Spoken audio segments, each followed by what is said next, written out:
ഇവിടെ ഇപ്പോഴേ പൊതിച്ചോറ് 1-2 പ്രാവശ്യം ഉണ്ടാക്കി കഴിച്ചതുകൊണ്ട് ഇവരെല്ലാവർക്കും പൊതിച്ചോറാണ് ഇപ്പോൾ ഇഷ്ടം.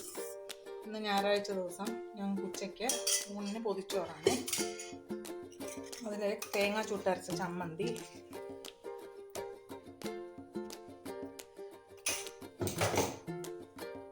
ചേന മെഴുക്ക് പുരട്ടി, കടുമാങ്ങ,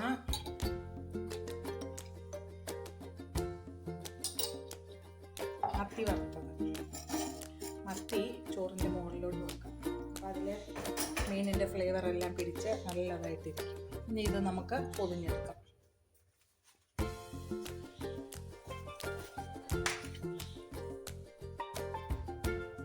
രണ്ട് പൊതിച്ചോറും പൊതിഞ്ഞ് റെഡിയാക്കി വെച്ചു. ഇനി 1 മണിയാകുമ്പോഴത്തേക്ക് ഇത് തുറന്ന് കഴിച്ചാൽ മാത്രം മതി. വളരെ ടേസ്റ്റിയാണ്, വെറൈറ്റിയാണ്. എല്ലാവരും ഒന്ന് പരീക്ഷിച്ച് നോക്കാം.